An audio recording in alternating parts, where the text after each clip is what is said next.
Very good morning to all of you. कैसे हैं आप सभी? आशा करता हूं कि मस्त होंगे, ज़बरदस्त होंगे। मैं डॉक्टर अमर एक बार पुनः आपका हार्दिक स्वागत करता हूं इस online platform magnet mind institute पर। हम लोग मॉलिक्यूलर बेसिस ऑफ इनहेरिटेंस, वंशागति का आणविक आधार, उस चैप्टर को हम लोगों ने शुरू किया था और अभी तक हम लोगों ने न्यूक्लिक एसिड के बारे में डिस्कस किया कि न्यूक्लिक एसिड क्या होता है। हमने बताया था कि न्यूक्लिक अम्ल जो है वह न्यूक्लियोटाइड का बहुलक होता है। फिर हमने अभी तक इस चैप्टर के अंदर न्यूक्लिक एसिड के कंपोनेंट के बारे में डिस्कस किया कि नाइट्रोजन बेस क्या होते हैं, पेंटोज शुगर क्या है। हमने बताया कि पेंटोज शुगर दो प्रकार की होती है, राइबोज शुगर और डीऑक्सी राइबोज शुगर। देन हमने बताया कि न्यूक्लियोटाइड के अंदर फॉस्फोरिक एसिड भी प्रेजेंट होता है। फिर हमने बताया कि न्यूक्लियोसाइड क्या होता है, कौन कौन से बॉन्ड न्यूक्लियोसाइड के अंदर प्रेजेंट होते हैं। फिर न्यूक्लियोटाइड के बारे में डिस्कस किया और आज मैं आपके सामने लेकर आया हूँ इसी चैप्टर का सेकेंड लेक्चर। ठीक है, तो देखते हैं कि इस सेकेंड लेक्चर के अंदर हम लोग बेसिकली डीएनए के बारे में बात करेंगे, डीऑक्सी राइबो न्यूक्लिक एसिड, कि डीएनए क्या होता है उसके बारे में हम लोग अच्छे तरीके से पढ़ेंगे। बेटा देखना, डीएनए क्या है, डीऑक्सी राइबो न्यूक्लिक एसिड।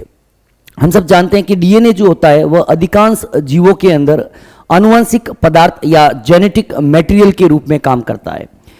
कि हालांकि आरएनए भी आनुवंशिक पदार्थ के रूप में कुछ जीवों के अंदर, जैसे वायरसेस, जीव तो नहीं कहेंगे, कुछ वायरसेस के अंदर जो है आरएनए भी आनुवंशिक पदार्थ के रूप में कार्य करता है। जैसे हमने बताया था HIV, corona virus, QB phage, इन सब के अंदर आरएनए भी जो होता है वह आनुवंशिक पदार्थ के रूप में कार्य करता है। यहाँ पे बात करते हैं बेटा डीएनए की। देखो बेटा, एनसीईआरटी ने जो जो स्टेटमेंट्स दे रखे हैं वो हमें बिल्कुल याद करने जरूरी है कि केंद्रक में मौजूद अम्लीय पदार्थ के रूप में डीएनए की पहचान सबसे पहले 1869 में फ्रेडरिक मिशर ने की थी। एक वैज्ञानिक थे बेटा जिसका नाम था फ्रेडरिक मिशर। फ्रेडरिक मिशर ने क्या किया कि केंद्रक में अम्लीय पदार्थ के रूप में सबसे पहले डीएनए की पहचान की थी और ठीक है, उसे न्यूक्लिन वर्ड जो है वह दिया था। फ्रेडरिक मिशर, आपको पता ही हो, न्यूक्लिन शब्द दिया था। ठीक है, कि DNA as an acidic substance present in nucleus was first identified by Friedrich Miescher in 1869। Friedrich Miescher साहब एक वैज्ञानिक थे। 1869 में उन्होंने केंद्रक में अम्लीय पदार्थ के रूप में डीएनए को सबसे पहले ऑब्जर्व किया था। ठीक है, डीएनए डीऑक्सीराइबो न्यूक्लियोटाइड का एक लंबा बहुलक है। DNA is a long polymer of deoxyribo nucleotide. Deoxyribo nucleotide का एक बहुलक होता है। क्या होता है बेटा? डीऑक्सीराइबो न्यूक्लियोटाइड का बहुलक होता है, डीऑक्सीराइबो न्यूक्लियोटाइड। डीएनए जो शब्द है वह वैज्ञानिक जकेरियस के द्वारा दिया गया था। किसके द्वारा दिया गया था? Zacharias. The term DNA was given by a scientist जकेरियस।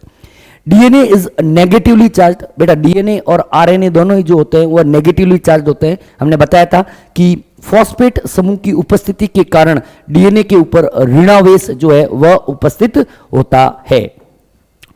बेटा एक डीएनए में पेंटोज शर्करा, डीऑक्सीराइबोज, पेंटोज शर्करा, डीऑक्सीराइबोज शर्करा और 4 प्रकार के नाइट्रोजन क्षार होते हैं। देखिएगा बेटा, डीएनए के अंदर बेसिकली क्या होता है? एक डीऑक्सीराइबोज शर्करा होती है। डीऑक्सीराइबोज शर्करा की अगर हम लोग स्ट्रक्चर की बात करें तो बेटा डीऑक्सीराइबोज शर्करा कुछ इस प्रकार की होती है। यहाँ पर H, यहाँ पर H, H, OH, H और H, यहाँ पर CH2, यहाँ पर O, या फॉस्फेट ले लो, सीधे फॉस्फेट ले लो, कोई दिक्कत नहीं, फॉस्फेट समूह जोड़ दो सीधा ही। और यहाँ पर क्या जुड़ा होता है बेटा? नाइट्रोजन बेस जो होता है वह जुड़ा होता है। ठीक है, अगर हम इसके कार्बन नंबर की बात करें तो एक नंबर कार्बन जो है ये रहा, 2 नंबर कार्बन ये रहा, 3, 4 और 5 नंबर कार्बन। यह एक न्यूक्लियोटाइड है। न्यूक्लियोटाइड भी किसका है बेटा? डीएनए का, क्योंकि डीऑक्सीराइबोज शर्करा प्रेजेंट है। यहाँ पर हम लोग बॉन्डिंग की बात करें तो बॉन्डिंग, ये जो बॉन्डिंग है इस बॉन्डिंग को बोलते हैं बेटा एन ग्लाइको साइडिक बॉन्ड। कौन सा बॉन्ड होता है बेटा? N glycosidic bond. और यह एन ग्लाइकोसाइडिक बॉन्ड जो है वह किसके बीच में प्रेजेंट होता है? यह एन ग्लाइकोसाइडिक बॉन्ड जो होता है वह नाइट्रोजन बेस और पेंटोज शर्करा के बीच में प्रेजेंट होता है। किस किस के बीच में? कि pentose 1 of pentose sugar plus nitrogen base के बीच में यह एन ग्लाइकोसाइडिक बॉन्ड जो होता है वह प्रेजेंट होता है। अगर इस बॉन्ड की बात करें, ये वाला बॉन्ड, ये बॉन्ड जो है इसको बोलते हैं फॉस्फोएस्टर बॉन्ड। क्या बोलते हैं बेटा? फॉस्फोएस्टर बॉन्ड कहा जाता है। और ये फॉस्फोएस्टर बॉन्ड जो होता है वह किसके बीच में होता है बेटा? 5th carbon of pentose sugar present in nucleoside plus phosphoric acid. क्या होगा बेटा? 5th carbon of pentose sugar in nucleoside plus phosphoric acid के बीच में फॉस्फोएस्टर बॉन्ड जो होता है वह प्रेजेंट होता है। तो ये बेटा एक न्यूक्लियोटाइड है, डीएनए का न्यूक्लियोटाइड। ये क्या है बेटा? ये इट इज अ न्यूक्लियोटाइड। ये क्या है बेटा? न्यूक्लियोटाइड है। और इस प्रकार कई सारे न्यूक्लियोटाइड आपस में जुड़ते चले जाते हैं और पॉलीन्यूक्लियोटाइड का निर्माण करते हैं। और एक पॉलीन्यूक्लियोटाइड के अंदर जो होता है, यहां पर 3rd कार्बन के हाइड्रोक्सिल ग्रुप और 5th कार्बन के फॉस्फेट के बीच में बॉन्ड बनता है, फॉस्फोडाइस्टर बॉन्ड। इस तरीके से पॉलीन्यूक्लियोटाइड की श्रृंखला जो होती है वह बनती चली जाती है। अब यहां पर देखते हैं बेटा, यही बताया बेटा, ये है नाइट्रोजन क्षार और ये क्या है? पेंटोज शुगर और ये क्या है? Phosphoric acid. यहां पर अगर कार्बन नंबर की बात करें, ये हो गया आपके 1 नंबर कार्बन, 2 नंबर कार्बन, ये 3 नंबर कार्बन, ये 4 और ये रहा आपके 5 नंबर कार्बन। यहां पर ये बॉन्ड जो होता है, ये बॉन्ड जो है, ये बॉन्ड इसका नाम होता है बेटा एन ग्लाइकोसाइडिक बॉन्ड। और इस बॉन्ड को बोलते हैं हम लोग फॉस्फोएस्टर बॉन्ड। क्या बोलते हैं बेटा? फॉस्फोएस्टर बॉन्ड कहते हैं। In DNA pentose sugar is deoxyribose sugar and nitrogen base जो होते हैं वह 4 प्रकार के हम लोगों ने डिस्कस किए थे बेटा। नाइट्रोजन बेस जो होते हैं वह बेसिकली 2 प्रकार के होते हैं। नाइट्रोजन बेस की बात करें तो नाइट्रोजन बेस डीएनए के अंदर बात करें, डीएनए के अंदर बात करें तो 2 प्रकार के हैं बेसिकली। एक तो होता है बेटा प्यूरिन और एक होता है बेटा पायरामिडिन। और प्यूरिन के अंदर कौन कौन से होंगे? प्यूरिन के अंदर होगा एजी, एडिनिन और गुएनिन। और पायरामिडिन के अंदर कौन से होंगे? थाइमिन और साइटोसिन। डीएनए में यूरेसिल एब्सेंट होता है, लिख लीजिएगा। डीएनए में यूरेसिल अनुपस्थित होता है। डीएनए के अंदर यूरेसिल नहीं पाया जाता। यूरेसिल जो होता है वह आरएनए के अंदर पाया जाता है। दूसरा, डीएनए में आपको डीऑक्सीराइबोज शर्करा, डीऑक्सीराइबोज शुगर उपस्थित होती है। ये 2 डिफरेंस आपको मोटे मोटे डिफरेंस जो है वह आपको पता होना चाहिए। क्या? कि एक तो डीएनए के अंदर यूरेसिल जो होता है वह नहीं पाया जाता और डीएनए के अंदर डीऑक्सीराइबोज शर्करा जो होती है वह उपस्थित होती है। ठीक है, स्लाइड से देखते हैं बेटा। ये स्लाइड क्लियर हो गई। यहां पे देखो, विल्किंस एंड फ्रैंकलिन 2 साइंटिस्ट थे। एक का नाम था विल्किंस और एक का नाम था Franklin, Rosalind Franklin and Wilkins. इन्होंने क्या किया? डीएनए की स्ट्रक्चर को एक्सरे क्रिस्टलोग्राफी, एक टेक्निक होती है बेटा जिसका नाम है X ray crystallography. X ray crystallography technique से डीएनए की संरचना का अध्ययन किया था विल्किंस एंड फ्रैंकलिन ने। और इन्होंने इस एक्सरे क्रिस्टलोग्राफी जो तकनीकी थी, इसकी सहायता से डीएनए का अध्ययन किया और कुछ डेटा दिए। इस डेटा का उपयोग करके 2 वैज्ञानिक थे, एक का नाम था वॉटसन और एक का नाम था क्रिक। 1953 के अंदर वॉटसन एंड क्रिक ने डीएनए की संरचना का डबल हेलिक्स मॉडल दिया था। ध्यान से देखना कि विल्किंस और फ्रैंकलिन ने क्या दिया? ध्यान से मैं लिख लेता हूं। विल्किंस एंड फ्रैंकलिन ने, ध्यान से देखना, विल्किंस एंड फ्रैंकलिन ने क्या दिया, डीएनए स्ट्रक्चर के लिए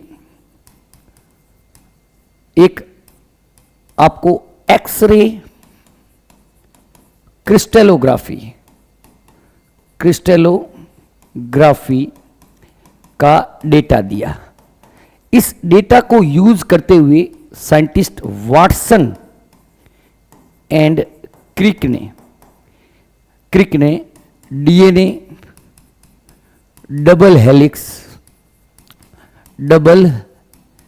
हेलिक्स मॉडल है वह प्रस्तुत किया था। यह चीज इंपॉर्टेंट है बेटा, मतलब विल्किंस नाम के वैज्ञानिक जो थे ना, विल्किंस एंड फ्रैंकलिन, यहां पे हमने पढ़ा ना, विल्किंस एंड फ्रैंकलिन ने डीएनए की संरचना को समझने के लिए सबसे पहले एक्सरे क्रिस्टलोग्राफी एक तकनीकी होती है जिसकी सहायता से डीएनए की संरचना को समझा था। ठीक है, किसने? विल्किंस एंड फ्रैंकलिन ने। फिर इसी विल्किन और फ्रैंकलिन के जो एक्सरे क्रिस्टलोग्राफी के डेटा आए थे, उसी डेटा के बेस्ड के ऊपर 1953 के अंदर दो वैज्ञानिक वाटसन और क्रिक ने डीएनए की संरचना का डबल हेलिक्स मॉडल जो है वह प्रस्तुत किया था। और कब किया था? 1953 के अंदर। और इसी के 9 साल बाद 1962 के अंदर विल्किंस और फ्रैंकलिन के जो डेटा थे, उन डेटा के आधार पर वाटसन और क्रिक ने जो डीएनए की संरचना प्रस्तुत की थी, इस संरचना को समझाने के लिए 1962 के अंदर नोबेल पुरस्कार दिया गया था। किस किस को? वाटसन, क्रिक और विल्किंस साहब को। एक सबसे बड़ा हॉलमार्क क्या है डीएनए की संरचना का, कि डबल हेलिक्स मॉडल की एक पहचान प्यूरिन और पायरिमिडिन के बीच पूरक क्षार युग्मन होता है। मतलब जो डीएनए की संरचना होती है, डीएनए की संरचना के अंदर प्यूरिन और पिरामिडिन के बीच में कॉम्प्लीमेंट्री बेस पेयरिंग पाई जाती है। एक एक पॉइंट को लिखेंगे हम लोग, ध्यान से देखना। इस मॉडल के अनुसार डीएनए 2 पॉलीन्यूक्लियोटाइड श्रृंखलाओं से मिलकर बना होता है। ध्यान से देखना बेटा, पहला पॉइंट क्या है, हम लोग बेसिकली पढ़ रहे हैं डीएनए डबल हेलिक्स मॉडल। ठीक है, डीएनए डबल हेलिक्स मॉडल किसने दिया था? Given by Watson and Crick. कब दिया था बेटा? ये आपके ये चीज डेटा थोड़ा ध्यान रखना है, 1953 ध्यान रखना है। नोबेल प्राइज का एनसीईआरटी नहीं दे रखा है, याद रखो तो भी ठीक, नहीं रखो तो भी कोई दिक्कत वाली बात नहीं है। 1956 के अंदर 1956 के अंदर दिया गया था। इन्होंने बेटा क्या बताया? इन्होंने ये बताया, सॉरी 1953 है ना, 1953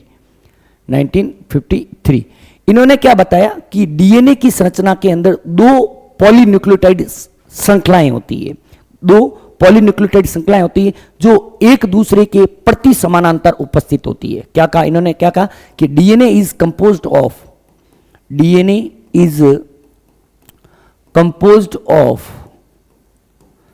2 polypeptide chain which are present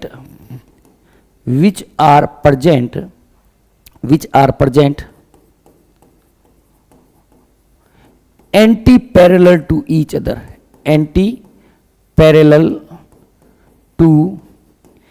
each other, DNA संरचना में 2 पॉलीन्यूक्लियोटाइड श्रृंखलाएं होती है जो एक दूसरे के प्रति समानांतर उपस्थित होती है। इसका तो हिंदी कोई दिक्कत नहीं है, इसका हिंदी में लिखता हूं बेटा, लिखिएगा। डीएनए संरचना में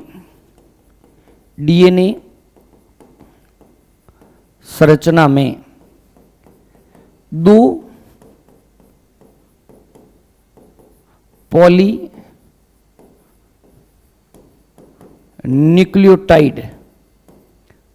पॉलीन्यूक्लियोटाइड श्रृंखलाएं होती है जो एक दूसरे के एक दूसरे के प्रति समानांतर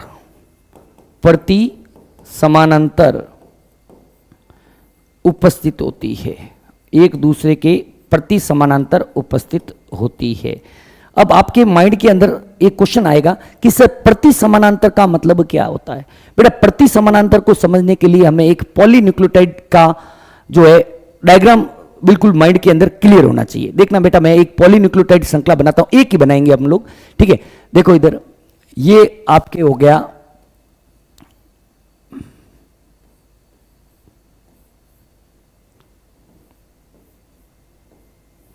ठीक है। अब देखना बेटा, 4 बना दूं, चलो 4 बना देते हैं। इसमें क्या होता है बेटा, यहां पर नाइट्रोजन बेस एन बेस लिख लेता है, यहां पर क्या होगा एन बेस, यहां पर क्या होगा एन बेस, बरोबर। यहां पर भी क्या होगा एन नाइट्रोजन क्षार जो होता है वह उपस्थित होता है 1 नंबर कार्बन के ऊपर। यहां पर क्या हो जाएगा H, यहां पर H, यहां पर H और यहां पर H। 2 नंबर कार्बन के ऊपर दोनों तरफ क्या होता है हाइड्रोजन प्रेजेंट होता है, ठीक है। दोनों तरफ क्या प्रेजेंट होगा बेटा, हाइड्रोजन प्रेजेंट होगा। 3 नंबर कार्बन के ऊपर थोड़ा सा गेम है, क्या होता है कि 3 नंबर कार्बन एक न्यूक्लियोटाइड के अंदर 3 नंबर कार्बन के ऊपर हाइड्रोक्सिल ग्रुप जो होता है वह 5वें नंबर कार्बन के साथ क्या होता है फॉस्फेट के साथ एक बॉन्ड बनाता है। तो पहले मैं यहां पे लिख लेता हूं, ठीक है। यहां पर क्या होगा CH2 और फॉस्फोरस, ठीक है। और यहां पर क्या हो जाएगा, यहां पर OH है, इसको छोड़ देते एक बार, CH2 फॉस्फोरस। यहां पर क्या हो जाएगा H है, H है CH2 और फॉस्फोरस। यहां पर क्या हो जाएगा बेटा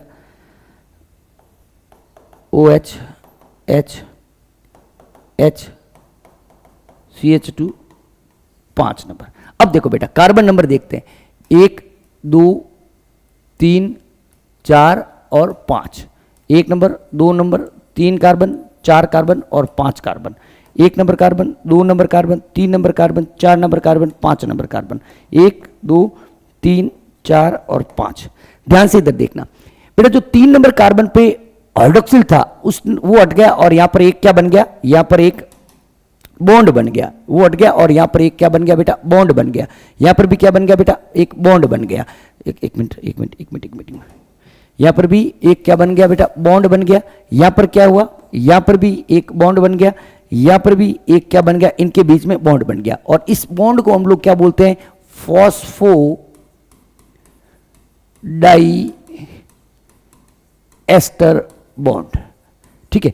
ये बॉन्ड देखना बेटा, ये बॉन्ड निरंतर रूप से यहां पर भी है, यहां पर भी है, यहां पर भी है, यहां पर भी है, लेकिन अंतिम के 3 नंबर कार्बन के ऊपर हाइड्रोक्सिल फ्री पड़ा है, यहां पर फ्री पड़ा है। इसका मतलब एक पॉलीन्यूक्लियोटाइड श्रृंखला के पहले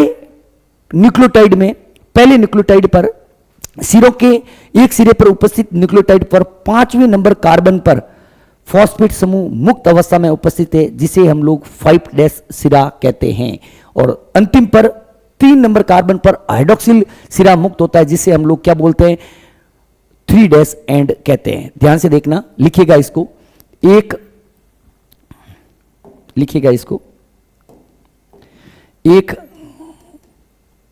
पॉलीन्यूक्लियोटाइड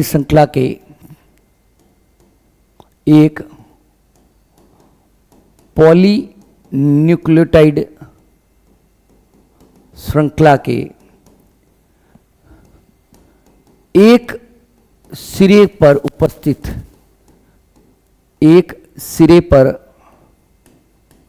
उपस्थित न्यूक्लियोटाइड के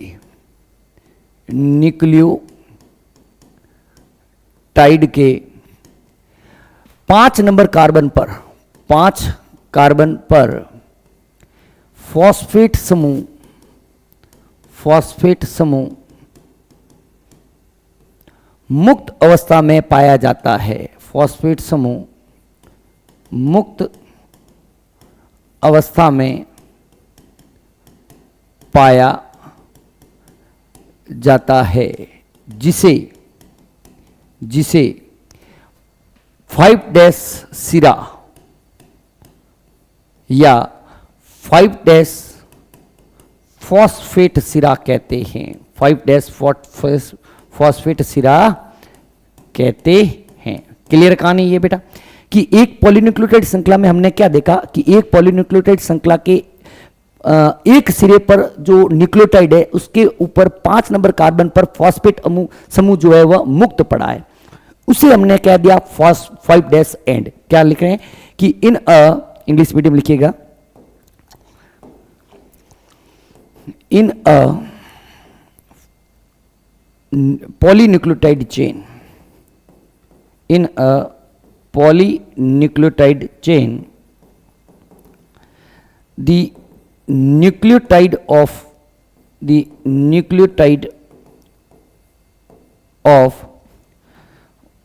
one end contain a free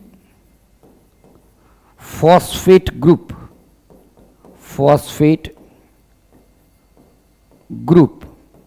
at fifth carbon, which is called as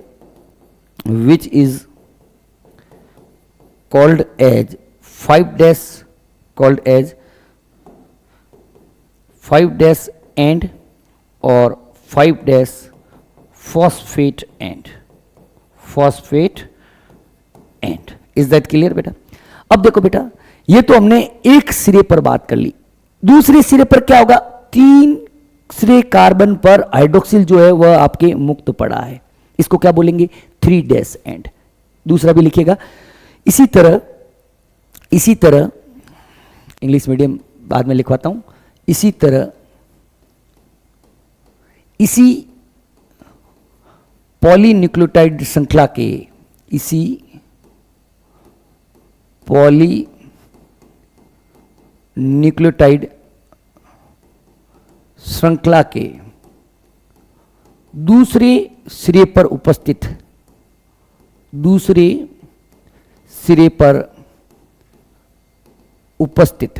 इसी पॉलीन्यूक्लियोटाइड श्रृंखला के दूसरे सिरे पर उपस्थित न्यूक्लियोटाइड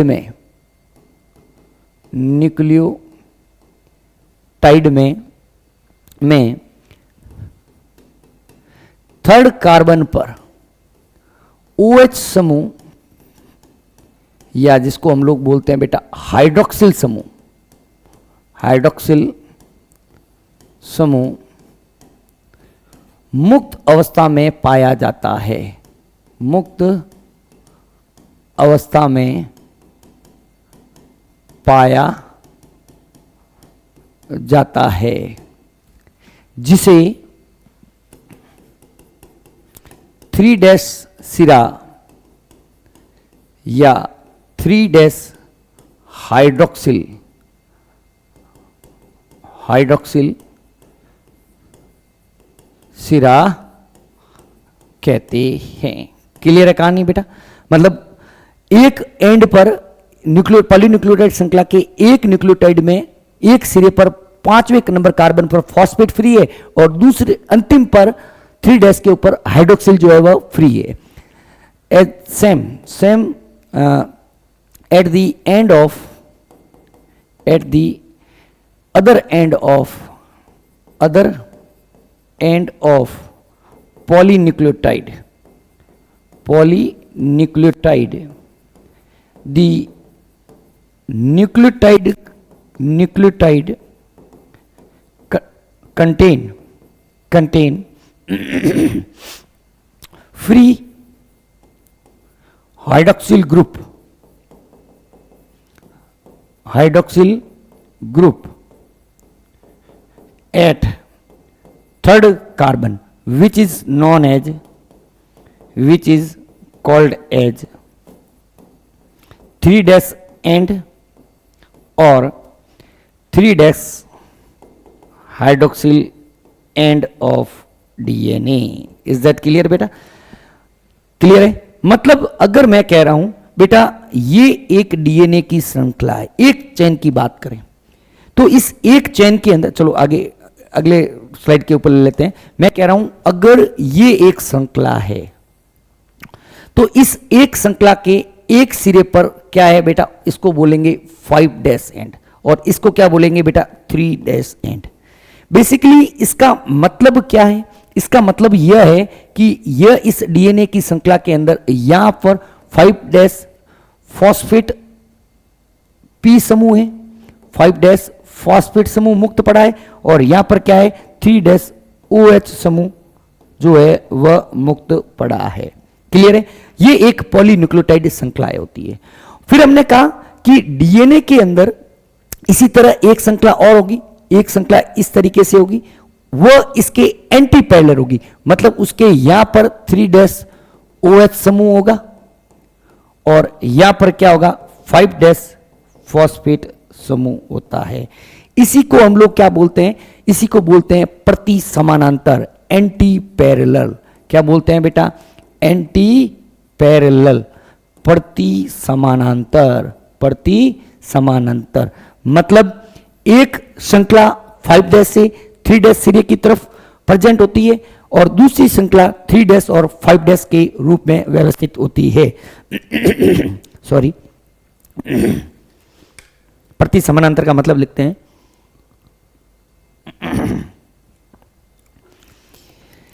कि डीएनए में एक पॉलीन्यूक्लियोटाइड श्रृंखला एक पॉलीन्यूक्लियोटाइड श्रृंखला 5 डैश से 3 डैश, अच्छा ऐसे नहीं, 5 डैश से 3 डैश रूप में उपस्थित होती है,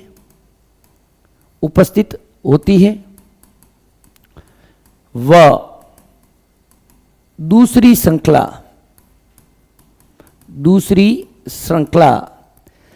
3 dash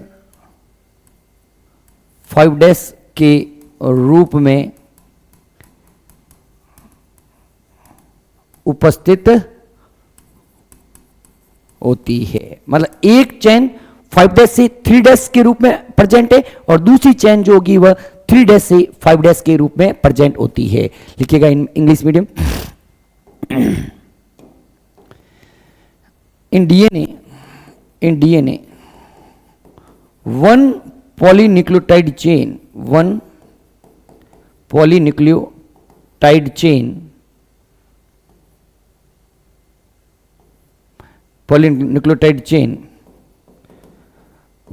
runs in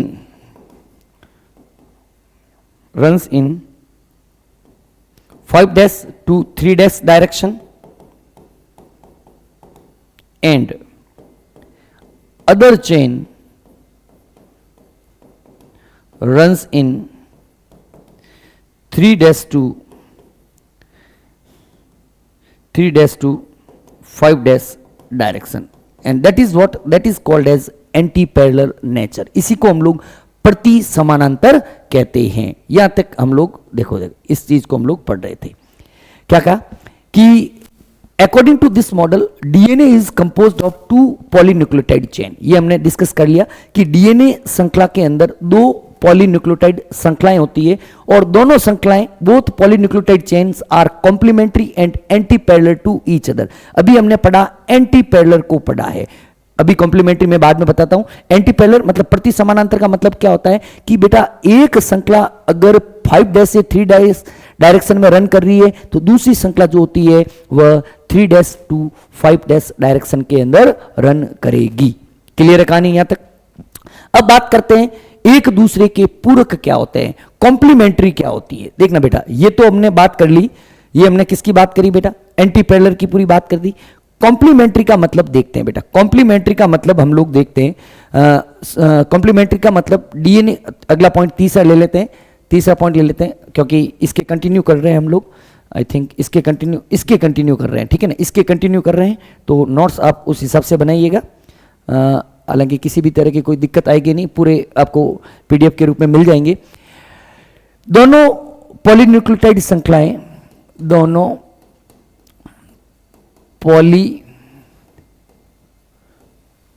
nucleotide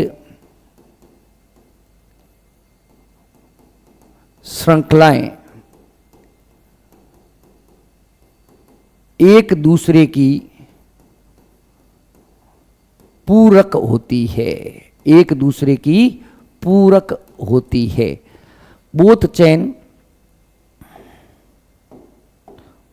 both polynucleotide chain, nucleotides chains are complementary to each other। Complementary का मतलब क्या है बेटा?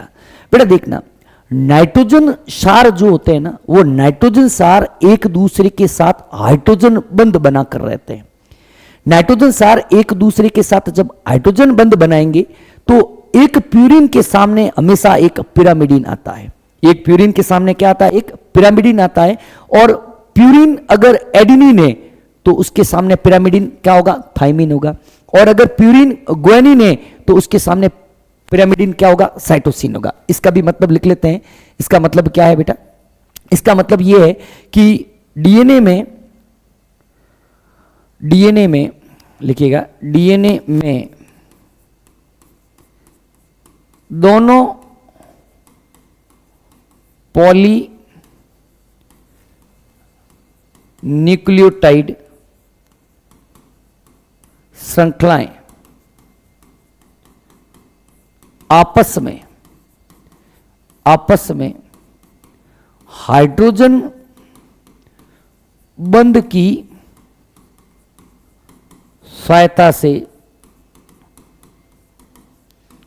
जुड़ी रहती है। ठीक है, हाइड्रोजन बंध की सहायता से जुड़ी रहती है। और ये हाइड्रोजन बंध नाइट्रोजन क्षारकों के मध्य, नाइट्रोजन क्षारों के मध्य बनता है, जिसमें प्यूरिन व पिरामिडिन हाइड्रोजन बंध की सहायता से, हाइड्रोजन बंध की सहायता से आपस में जुड़े रहते हैं। ठीक है, प्यूरिन व पिरामिडिन आपस में हाइड्रोजन बंध की सहायता से जुड़े रहते हैं। हमने बताया कि बेटा देखना, ये इंग्लिश में लिख लेते हैं कि in DNA both the polynucleotide chain, in DNA both the polynucleotide chains are joined with the help of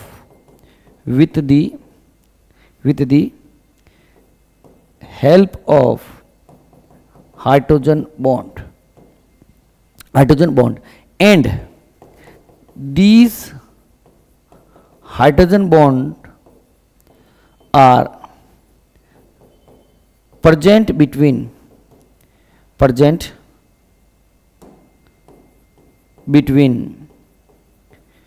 purine and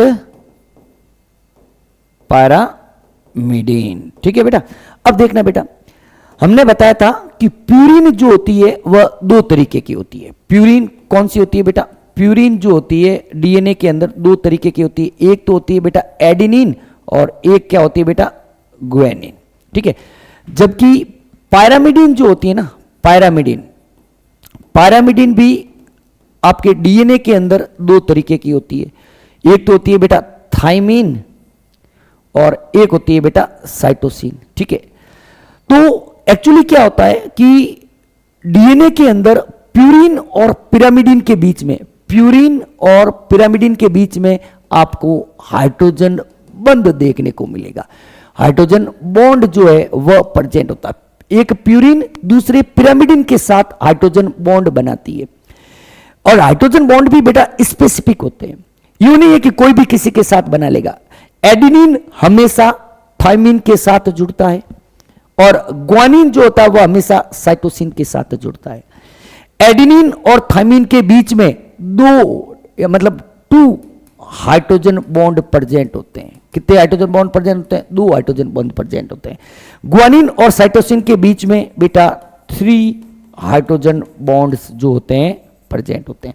कहने का मतलब एडिनिन जो होता है वह हमेशा थायमिन के साथ 2 हाइड्रोजन बंध बना के रहेगा और गुएनिन जो होता है वह साइटोसिन के साथ 3 हाइड्रोजन बंध बनाकर रहता है। यह चीज हमने डिस्कस की है। यहां तक हो गई, कोई बात नहीं। एक दूसरे की पूरक वाली भी बात कर ली। अब एक दूसरे के पूरक से क्या मतलब है? इसका मतलब अगर हमें डीएनए में एक पॉलीन्यूक्लियोटाइड श्रृंखला की एक श्रृंखला पर उपस्थित नाइट्रोजन क्षारकों का क्रम पता है तो इससे हम लोग दूसरे नाइट्रोजन क्षारकों का क्रम पता कर सकते हैं। इसका मतलब क्या है? पूरक का मतलब क्या है? देखना, हमने लिखा ना कि पूरक या पूरक का मतलब क्या है या कॉम्प्लीमेंट्री का मतलब क्या है? कॉम्प्लीमेंट्री का मतलब क्या है कि कॉम्प्लीमेंट्री का मतलब क्या है? एक श्रृंखला पर जो होते हैं, जो नाइट्रोजन क्षार है उसके अपोजिट जो हाइड्रोजन बंध से जुड़ेंगे वह दूसरी श्रृंखला पर उपस्थित होंगे। अगर देखो बेटा, इफ जैसे अगर मैं कह रहा हूं, एक क्वेश्चन ले लेते हैं कि अगर डीएनए की एक पॉलीन्यूक्लियोटाइड श्रृंखला, एक पॉलीन्यूक्लियोटाइड श्रृंखला का क्रम निम्न है तो दूसरी श्रृंखला का क्रम क्या होगा? दूसरी श्रृंखला का क्रम क्या होगा? इंग्लिश मीडियम लिखिएगा बेटा कि if the sequence of a polynucleotide chain is following, a polynucleotide chain is following find out the sequence of second chain। देखो बेटा, मैं कह रहा हूं एक सीक्वेंस हम लोग ले लेते हैं।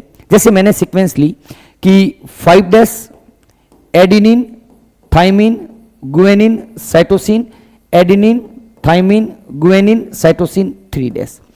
अगर ये हमें दे रखा है तो इससे हम लोग दूसरी श्रृंखला का पता लगा सकते हैं। कि सर कैसे लगाएंगे? हम सब जानते हैं कि बेटा एडिनिन जो होता है वह थाइमिन के साथ जुड़ता है और ग्वानिन जो होता है वह हमेशा साइटोसिन के साथ जुड़ता है। तो 5' के सामने क्या आ जाएगा? एंटी पैरेलल नेचर होता है, मतलब 3' आ जाएगा। एडिनिन के सामने क्या आ जाएगा? थाइमिन आ जाएगा। थाइमिन के सामने क्या आ जाएगा? एडिनिन आ जाएगा।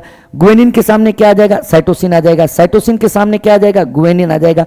एडिनिन के सामने क्या आ जाएगा? थाइमिन आ जाएगा। थाइमिन के सामने क्या आ जाएगा? एडिनिन।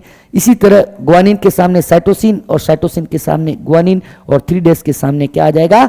5' आ जाएगा। इसे ही हम लोग क्या बोलते हैं बेटा? कॉम्प्लीमेंट्री कहते हैं। इसे क्या बोलते हैं बेटा? Complementary.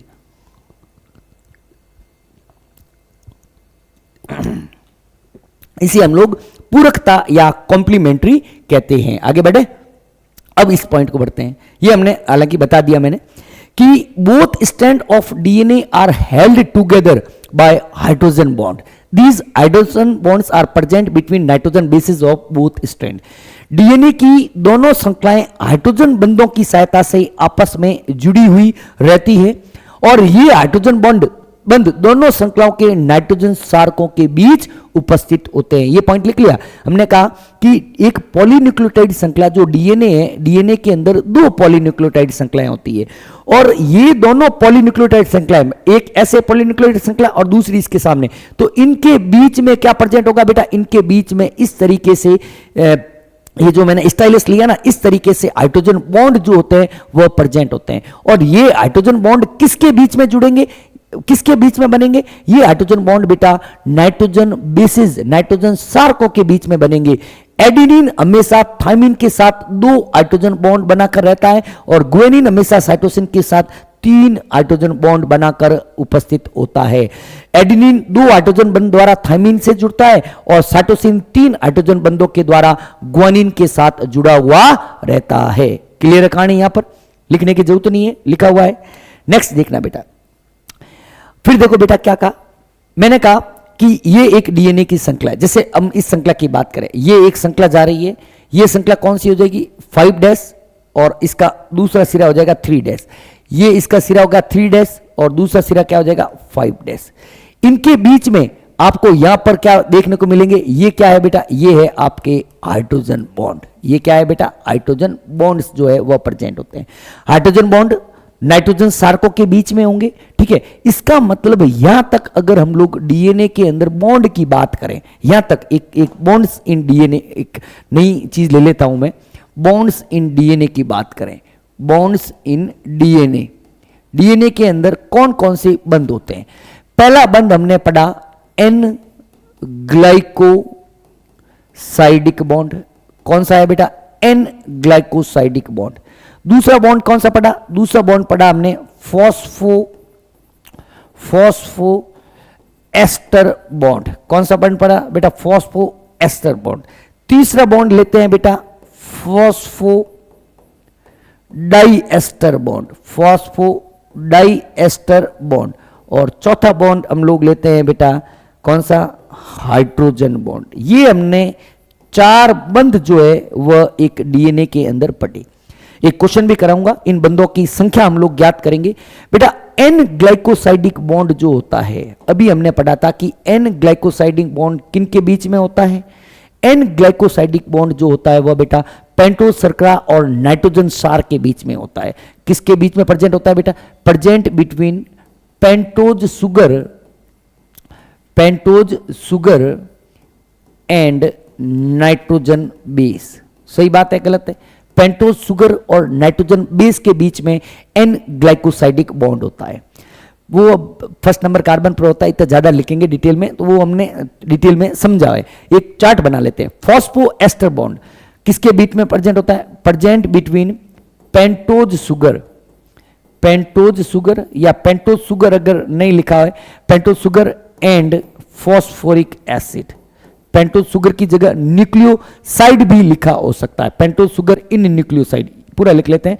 Pentose sugar in nucleoside and phosphoric acid, ठीक है। फॉस्फोडाइस्टर बॉन्ड किसमें होता है? Present between two nucleotide in a polynucleotide chain, ठीक है। इसी तरह हाइड्रोजन बॉन्ड किस में प्रेजेंट होता है? Present between nitrogenous base in a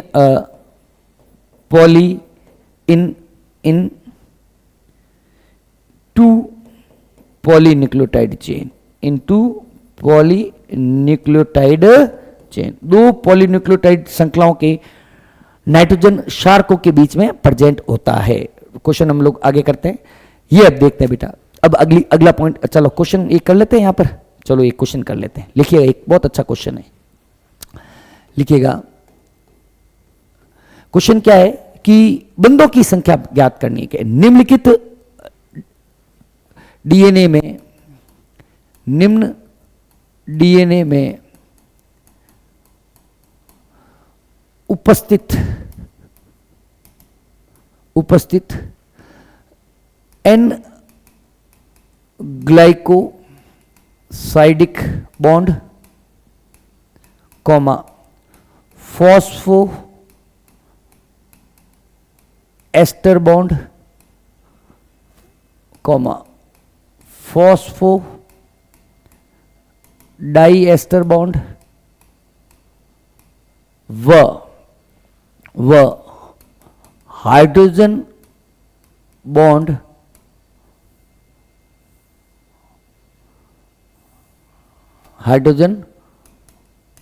bond की संख्या ज्ञात कीजिए,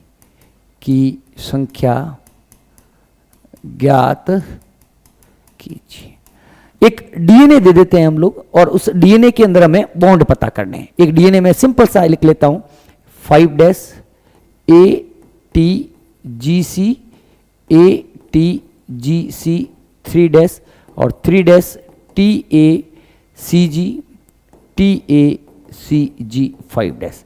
इसके अंदर हमें बॉन्ड बताने, क्या बॉन्ड कि भाई इसके अंदर N ग्लाइकोसाइडिक बॉन्ड कितने हैं, इसके अंदर फॉस्फो एस्टर बॉन्ड कितने हैं, इसके अंदर फॉस्फो डाइएस्टर बॉन्ड कितने हैं और इसके अंदर हाइड्रोजन बॉन्ड कितने हैं। ठीक है, बहुत ही अच्छा आपके कॉन्सेप्ट जो है वह क्लियर हो जाएगा कि बिल्कुल बॉन्ड का कैसा भी क्वेश्चन आए आपके सॉल्व हो जाएगा। करिए बेटा, सॉल्व करिए। देखो बेटा जो एन ग्लाइकोसाइडिक बॉन्ड होता है, एन ग्लाइकोसाइडिक बॉन्ड अगर हम लोग देखें तो एक न्यूक्लियोटाइड के अंदर एक होता है। एन ग्लाइकोसाइडिक बॉन्ड एक न्यूक्लियोटाइड के अंदर एक होगा। यहां पे न्यूक्लियोटाइड कितने बेटा, देखो 1 2 3 4 5 6 7 8, 8 इधर हो जाएंगे और 8 इधर हो जाएंगे। 1 2 3 4 5 6 7 8, 8 और 8 क्या हो जाएगा, 16 बॉन्ड एन ग्लाइकोसाइडिक के प्रेजेंट होंगे। ठीक है, फॉस्फोएस्टर बॉन्ड भी एक न्यूक्लियोटाइड के अंदर एक ही होता है, एक न्यूक्लियोटाइड के अंदर एक होता है ना, तो यहां पर ये की ये बात है, ये भी कितने हो जाएंगे बेटा, 16 बॉन्ड।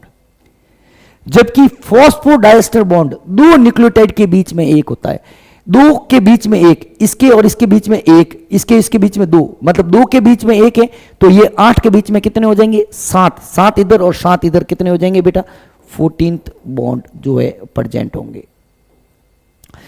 हाइड्रोजन बॉन्ड की बात करें, हाइड्रोजन बॉन्ड जो है यहां पर कितने होंगे, अगर मैं इसको देख लें, यहां पर हाइड्रोजन बॉन्ड देखे बेटा, यहां पर कितने हो जाएंगे, 2, यहां पर कितने हो जाएंगे, 2, यहां पर कितने हो जाएंगे, 3, यहां पर कितने हो जाएंगे, 3, यहां पर कितने हो जाएंगे, 2, यहां पर 2, यहां पर 3 और यहां पर भी कितने हो जाएंगे, 3। तो 2 2 4, 4 और 3 7 और 3 10, 2 12, 2 14, 3 17 और 3 20 हाइड्रोजन बॉन्ड। 2 2 4 3 7 3 10, 2 12, 2 14 और 6 20 हाइड्रोजन बॉन्ड जो होते हैं यहां पर वो प्रेजेंट होंगे। आया समझ में, कोई दिक्कत नहीं है, लिख लो भली। एक न्यूक्लियोटाइड में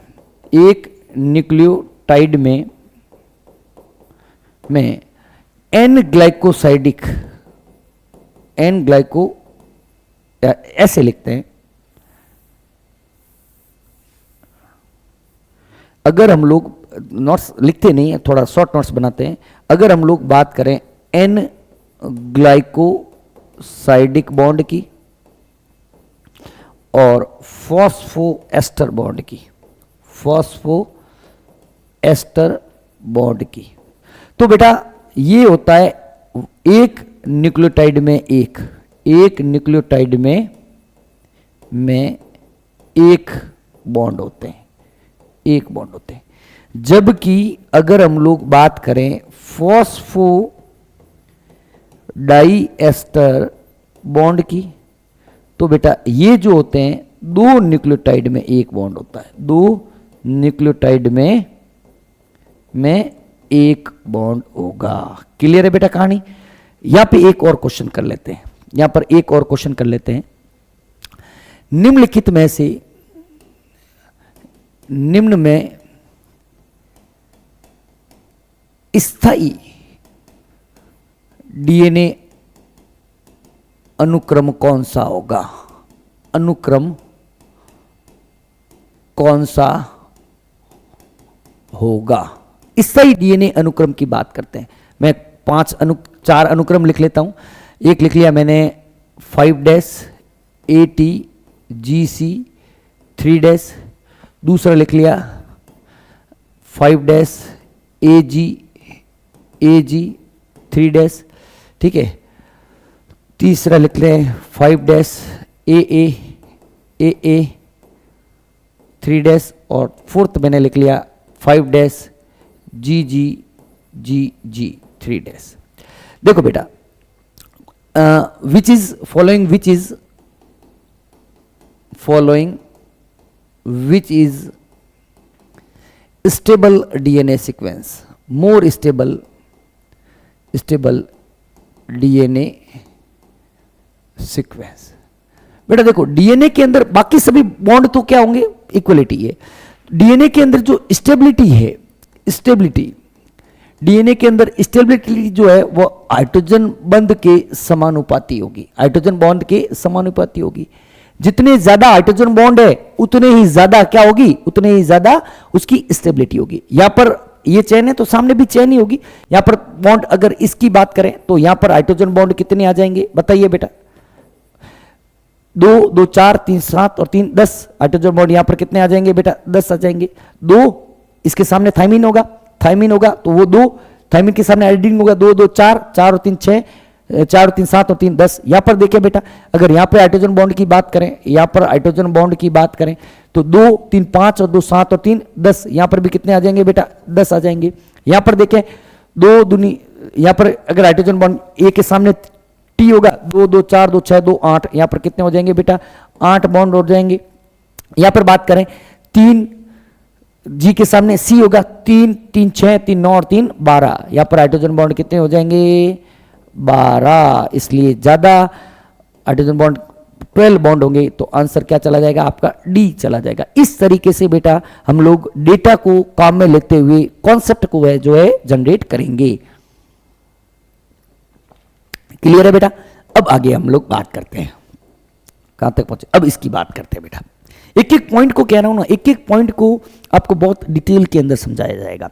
और जब हम लोग बेटा मॉलिक्यूल बायोलॉजी को, या मैं मॉलिक्यूल बायोलॉजी की बात नहीं करूंगा, किसी भी सब्जेक्ट के किसी भी टॉपिक को बहुत अच्छी तरीके से डिटेल के साथ उसको पढ़ना है। जब आप लोग डिटेल से पढ़ोगे तभी आपके जो है वो कॉन्सेप्ट जो है वह जनरेट होंगे। और अगर एक बार माइंड के अंदर बेटा कॉन्सेप्ट जनरेट हो गया तो किसी भी तरह की कोई आपकी दिक्कत नहीं आएगी। अब अगला पॉइंट पढ़ते हैं डीएनए के अंदर।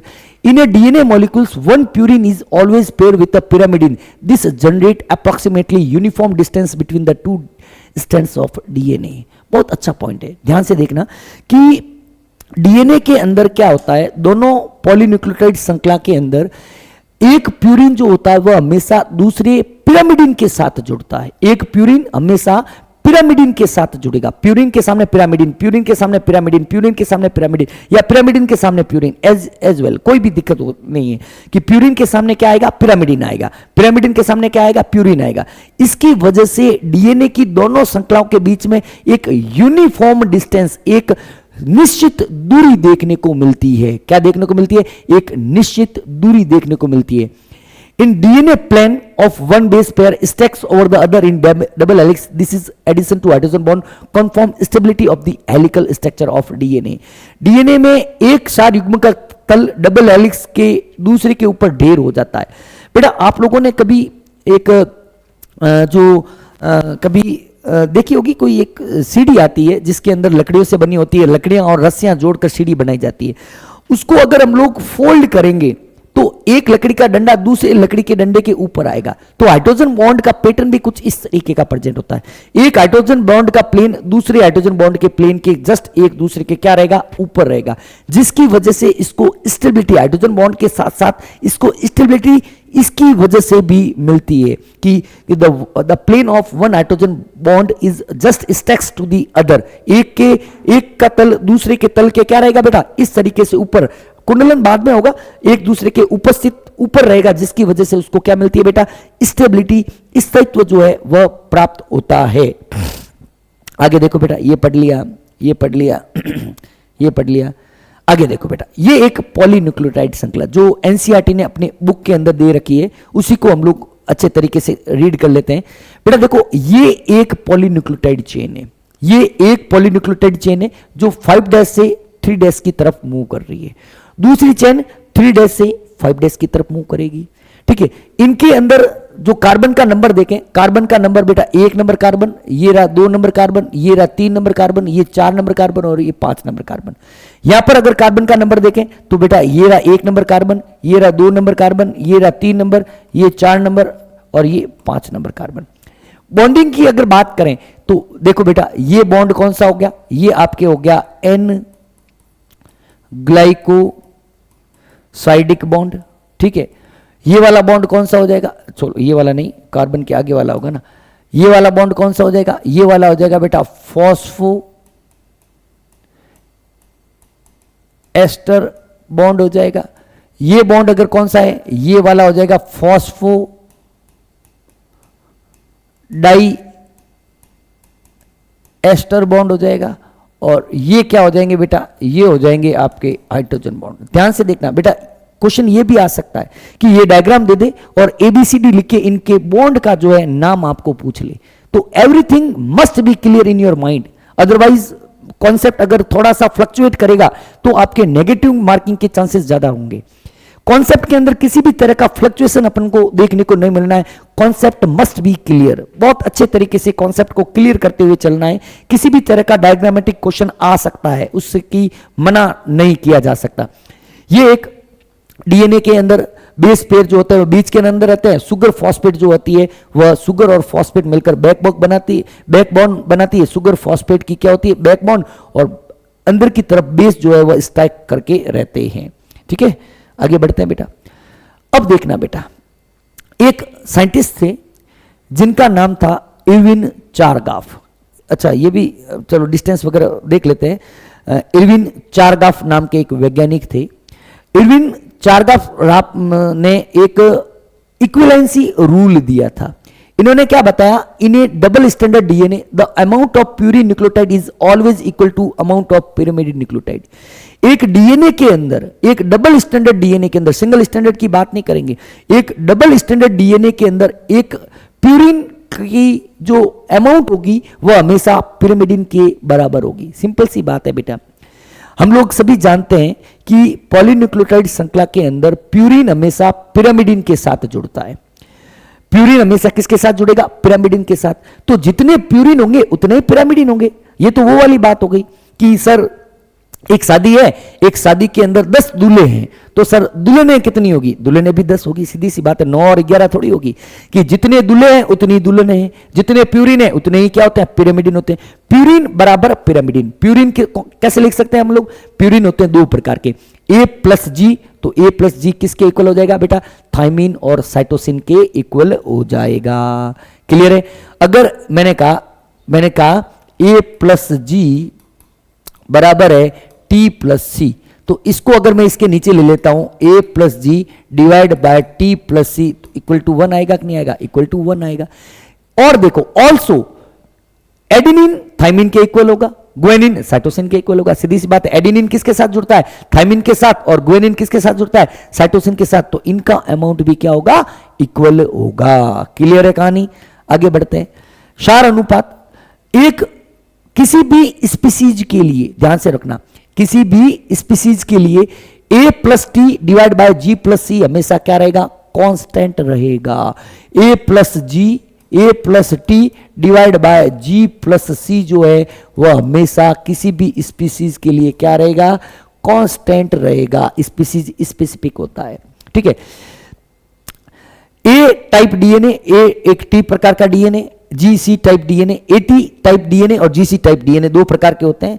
एटी टाइप डीएनए के अंदर क्या होता है कि एटी का जो वैल्यू होता है वह जीसी के ज्यादा होगा।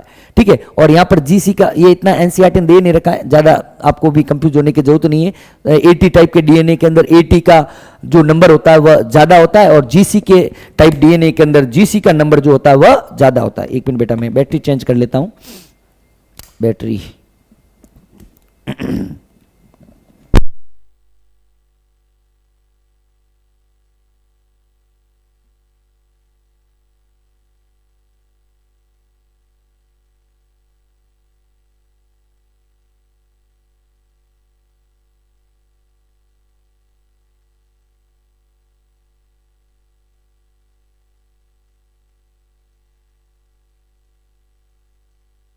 आना चाहिए।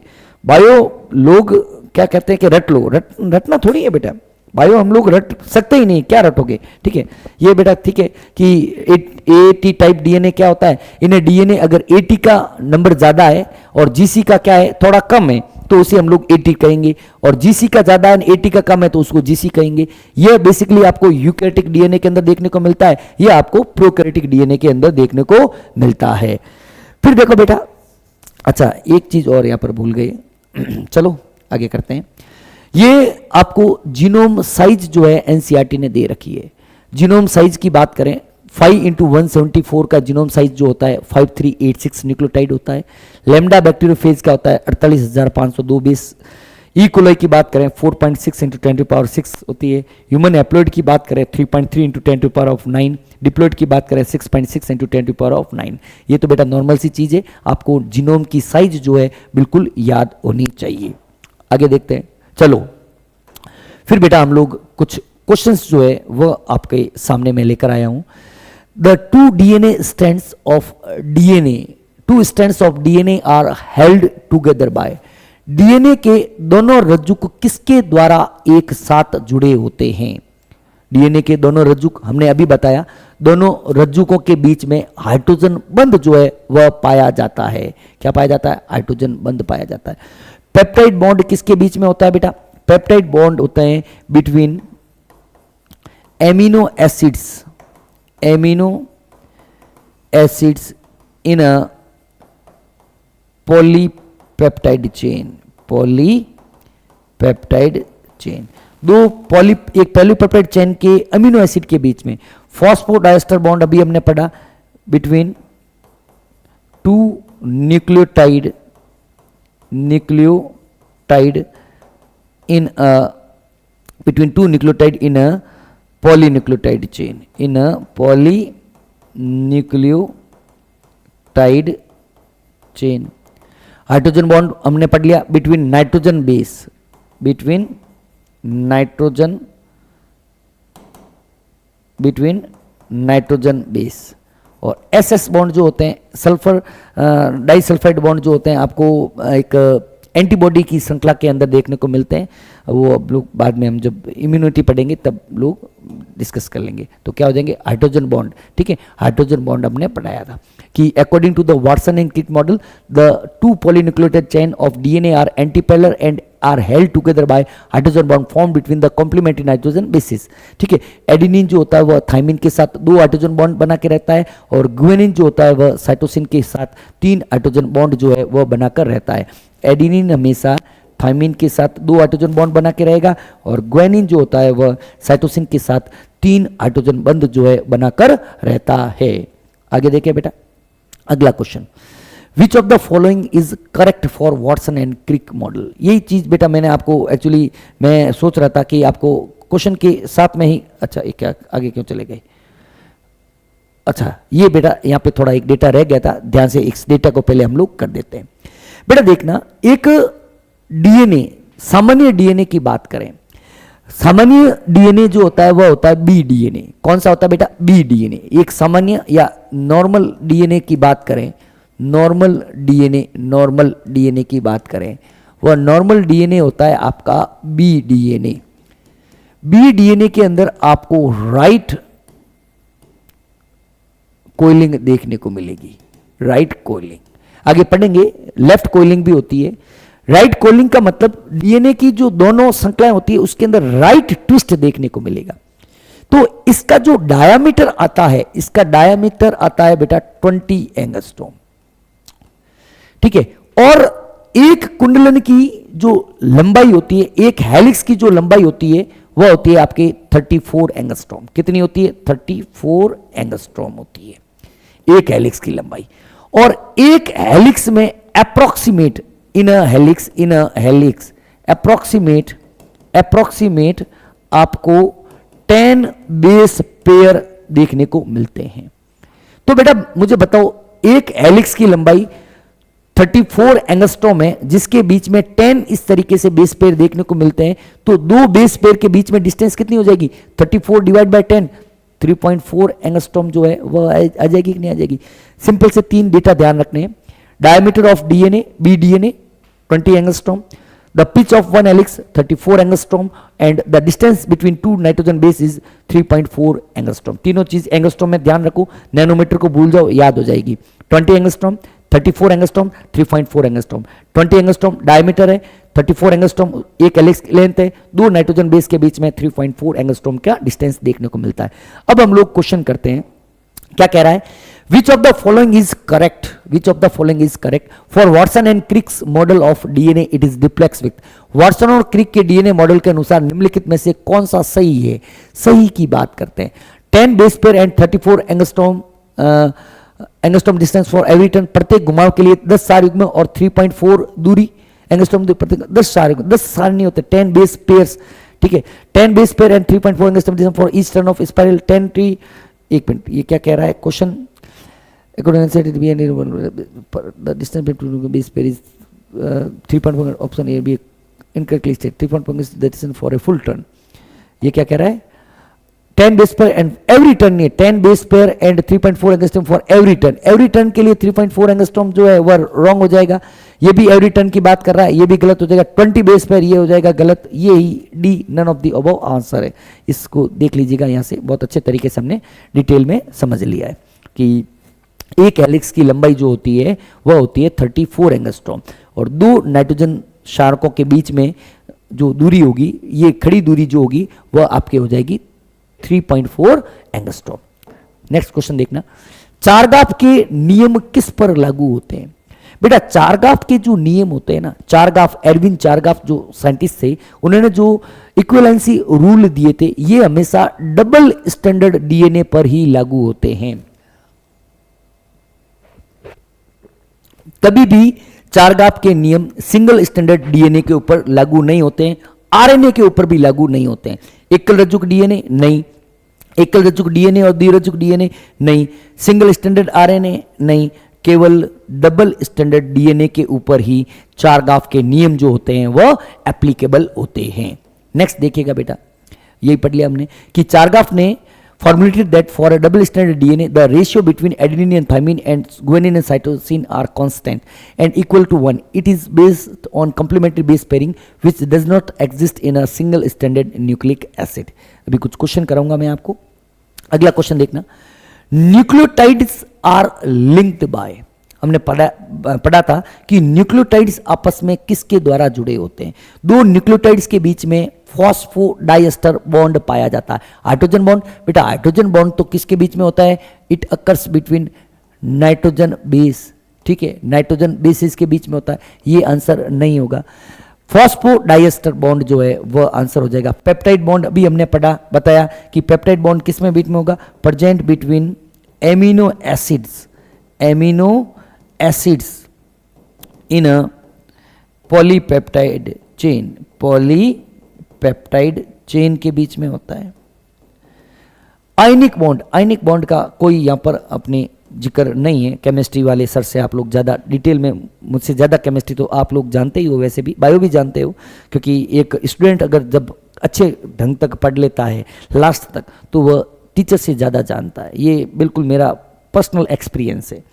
नेक्स्ट क्वेश्चन देखिएगा बेटा, ये हमने पढ़ लिया। ये देखो बेटा, ये क्या है? एक पेंटोज शुगर है, ये दूसरी पेंटोज शुगर है, या हम लोग अगर कहें कि ये एक न्यूक्लियोटाइड है, ये दूसरी न्यूक्लियोटाइड, दोनों न्यूक्लियोटाइड के बीच में जो बॉन्ड होगा उसको बोलेंगे फॉस्फोडाइएस्टर बॉन्ड। क्या बोलेंगे? Phosphodiester bond.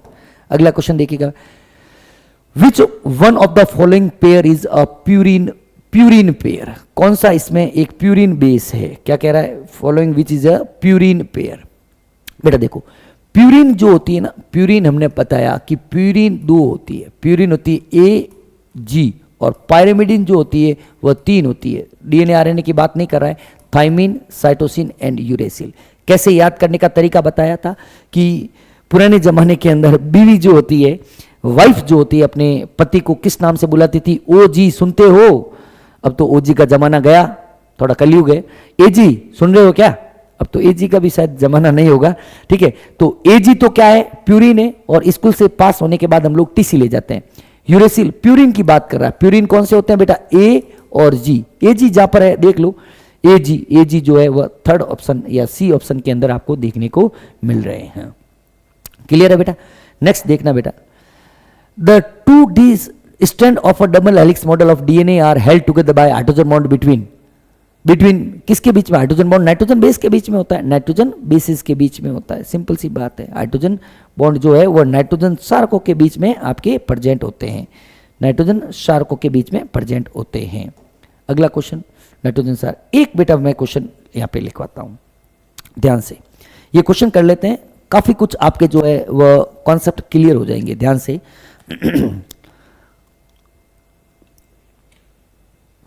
बेटा दो डीएनए मॉलिक्यूल है, ध्यान से देखना, एक डीएनए मॉलिक्यूल या एक डीएनए सैंपल ए है और दूसरा डीएनए सैंपल बी है। ध्यान से देखना, मैं एक क्वेश्चन कह रहा हूं यहां पर, ये क्वेश्चन है, क्वेश्चन को मैं डायरेक्टली लैंग्वेज में न लिखकर आपको बिल्कुल, एक सैंपल डीएनए सैंपल ए है, ये एक डीएनए सैंपल मैंने दे दिया ए, ठीक है, और इधर मैंने दे दिया sample B, DNA sample B दे दिया। ध्यान से सुनिएगा, दो सैंपल है डीएनए के, डीएनए सैंपल ए और डीएनए सैंपल बी। इस सैंपल ए के अंदर न्यूक्लियोटाइड कितने हैं? 500। इस सैंपल के अंदर भी आपके न्यूक्लियोटाइड कितने हैं? इसके अंदर भी न्यूक्लियोटाइड है 500, ठीक है। अब मैं कह रहा हूं इसके अंदर थाइमीन का नंबर, इसके अंदर थाइमीन का नंबर है 120 और इसके अंदर साइटोसिन का नंबर है 110।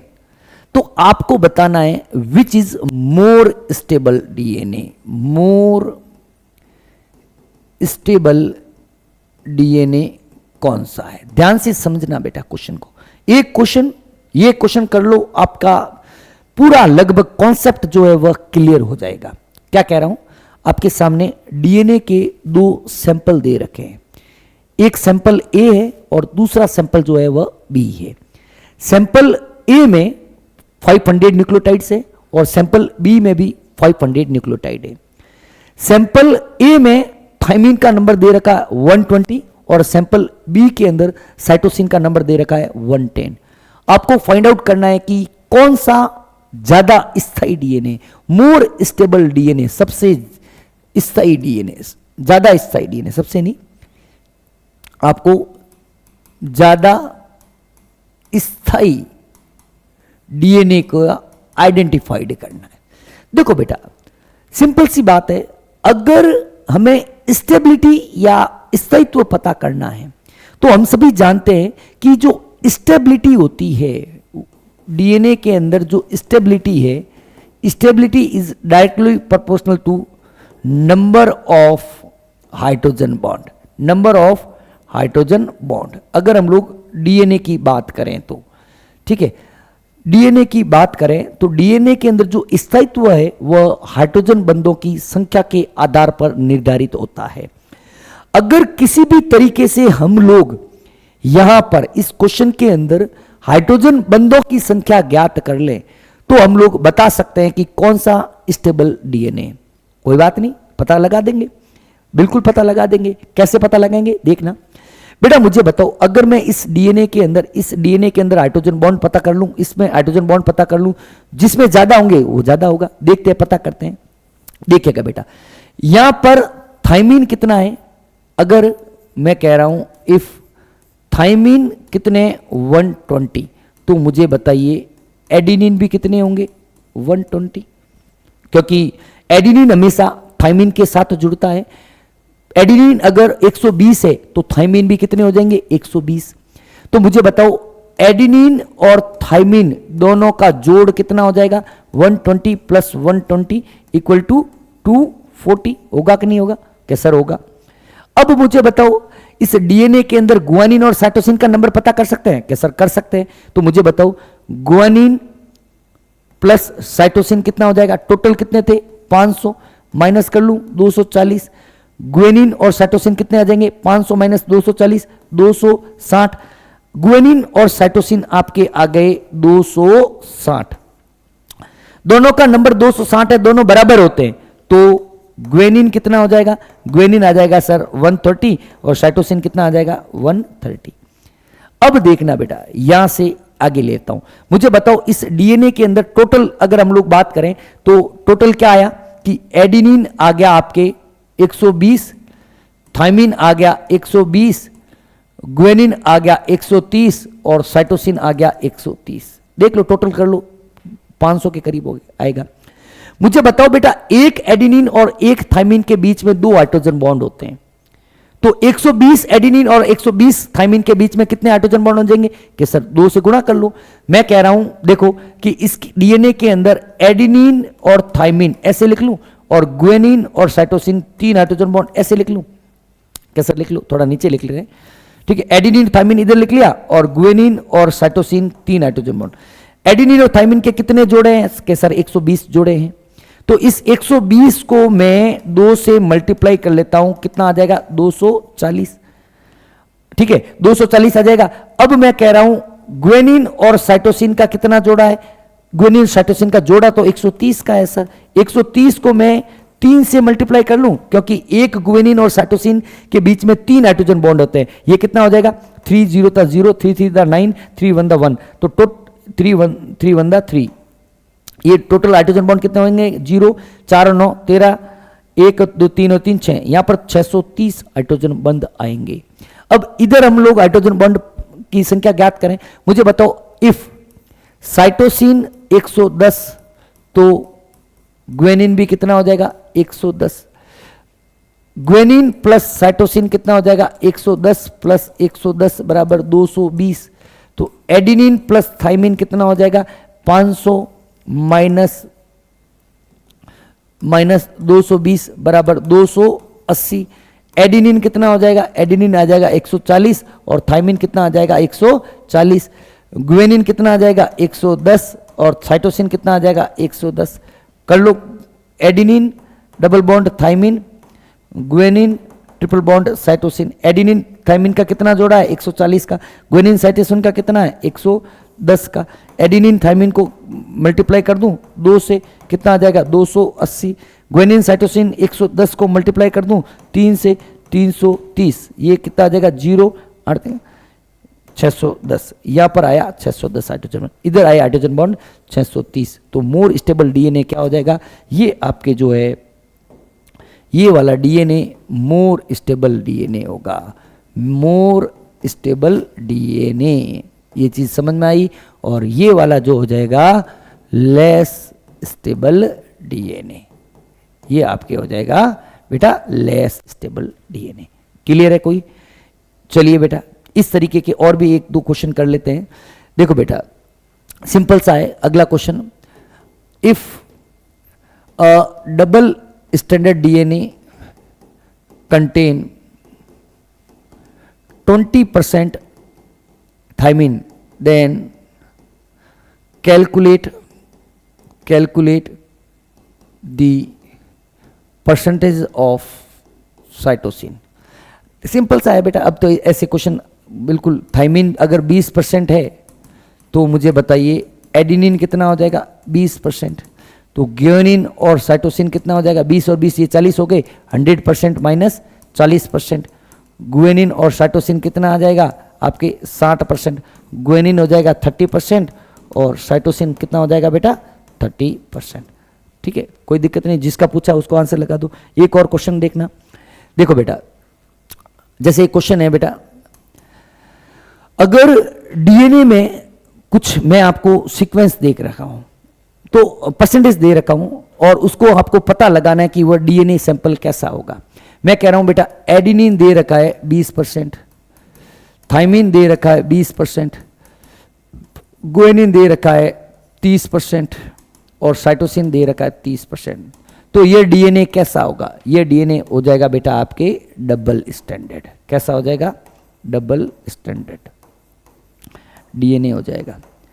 अगर मैं कह रहा हूं इक्वल नहीं है, अगर इक्वल नहीं है, जैसे मैं कह रहा हूं ए जो है 10% है, थाइमिन जो है 30% है, ग्वेनिन जो है 50% है और साइटोसिन जो है वह 10% है, 40-60, तो ये आपका डीएनए कैसा हो जाएगा? ये हो जाएगा बेटा सिंगल स्टैंडर्ड डीएनए। सही बात है, इक्वल सभी का बराबर नहीं है तो वो कौन सा हो जाएगा, सिंगल स्टैंडर्ड डीएनए। अगर देखना बेटा, अगर एडेनिन दे रखा है 10%, यूरेसिल दे रखा है 10%, गुएनिन दे रखा है 50%, कितने के 70, और साइटोसिन दे रखा है 30%, तो ये आपके क्या है, यूरेसिल ना, यूरेसिल है तो ये क्या है, आरएनए, और आरएनए में भी इक्वल नहीं है, आरएनए में भी क्या नहीं है, इक्वल नहीं है, तो ये कैसा हो जाएगा बेटा, सिंगल स्टैंडर्ड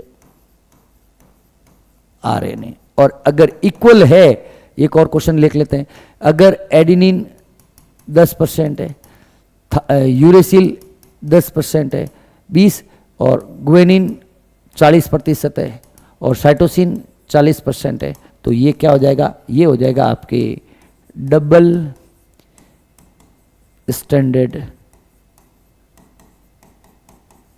आरएनए। क्लियर है बेटा। चारगाफ का नियम केवल डबल स्टैंडर्ड डीएनए के ऊपर लागू होता है, सिंगल स्टैंडर्ड डीएनए के ऊपर कभी भी लागू होता नहीं है।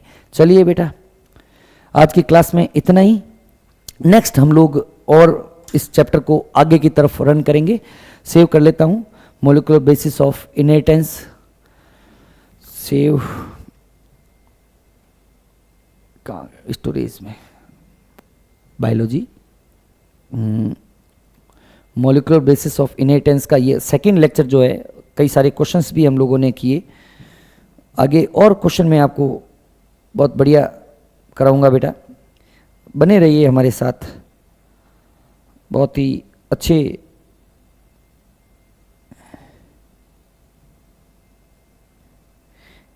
ये आपके आ गया लेक्चर नंबर 2। क्लियर है बेटा। Okay, thank you very much, have a nice day.